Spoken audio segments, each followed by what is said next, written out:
Today we're going to learn about the famous artist Leonardo da Vinci. Born in 1452, Leonardo da Vinci is most famous as a painter, but he was also a scientist, mathematician, engineer, inventor, sculptor, architect, botanist, musician, and writer. He is one of the most famous artists in history, and some people think he is one of the most talented people ever to have lived.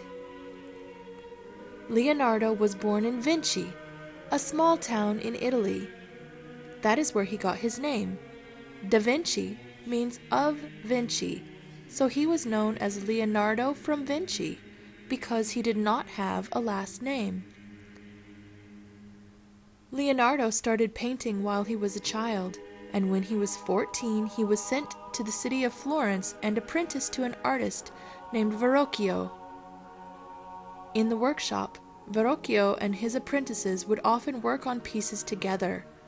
That is why Leonardo only painted part of the earliest paintings we have of his. By the time he was 20, Leonardo da Vinci was good enough that his father set him up in his own workshop, and that is when he began creating artwork of his own. Despite training as an artist, it seems that Leonardo did not think of himself as a painter. When he moved to Milan at the age of 30, he wrote a letter to the Duke there, talking about the wonderful and different things he could do in engineering, and he said he could also paint. During the Renaissance, when Da Vinci lived, art and science were not seen as separate studies, but more like two sides of the same coin. It's true that Leonardo spent a great deal of time in a close and careful study of the world around him, and he was full of ideas for inventions that would not be used for hundreds of years. He spent a long time studying the human body. He imagined ways that people could walk on water and designed armored tanks. He invented an early parachute and a version of the helicopter, a self-propelled cart, and scuba diving gear. Some of his inventions were put to use, some were forgotten, and others never really worked. One thing Leonardo wanted all his life was to find a way for a person to fly. "You may see that the beating of its wings against the air supports a heavy eagle," he said. "Again you may see the air in motion over the sea, fill the swelling sails and drive heavily laden ships. From these instances and the reasons given, a man with wings large enough and duly connected might learn to overcome the resistance of the air and by conquering it, succeed in subjugating it and rising above it." He studied birds and tried countless ways, but as far as we know, Leonardo da Vinci never achieved flight.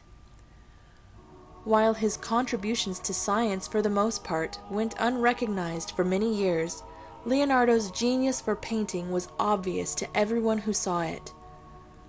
Two of his paintings, The Last Supper and the Mona Lisa, are considered the most famous paintings in the world.